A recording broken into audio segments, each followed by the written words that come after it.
काजी काहे मुंह फुला के बैठल बानी? बताई कौन कमी बा हमरा में? तो मुँह फुलावा के कहतारू। बताओ 5 महीना बियाह भइले भइल, बताओ हर लड़का कहाँ से हो गइल हवे। अब हम तरह के ना रखे, तू अपना घरे चल जा तो हम खुद ही मर जाए। ऐसे मत कही, ई लड़का बड़ी खास बा हमार। भाग जा हमारा घर से खत्म कहानी हवे। भाग जा हमारा घर से खत्म कहानी हवे। लड़का हमरा यारवा के निशानी हवे। लड़का हमरा यारवा के निशानी हवे। भाग जा हमारा घर से खत्म कहानी हवे। लड़का हमरा यारवा के निशानी हवे। लड़का हमरा यारवा के निशानी हवे। लइकवा के खास कइले बारू, हमारे में बांस कइले बारू।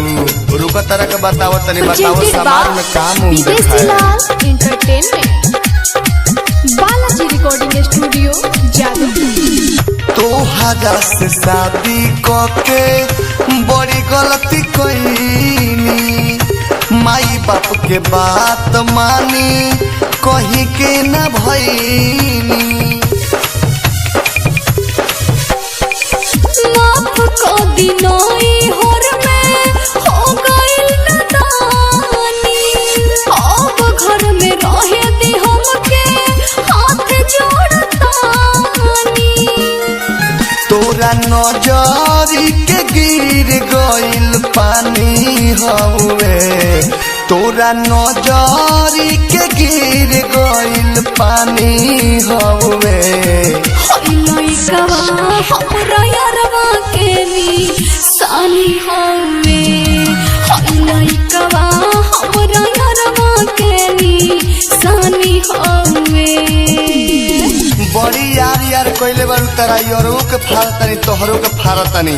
इज्जत नाश क के धर दे। प्रेजेंटेड बाय विदेशी लाल एंटरटेनमेंट। गौवा समाज में कैसे मुँह दिखाए। अन कर लइका के पापा कहाए। दिलवा के बात रवा दिलवे में राखी।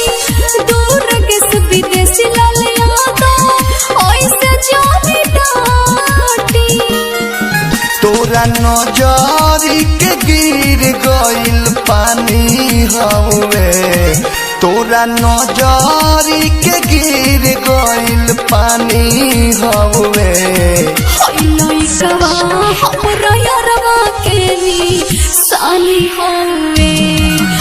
लड़का हमरा यारवा के निशानी हवे। बालाजी रिकॉर्डिंग स्टूडियो जादू।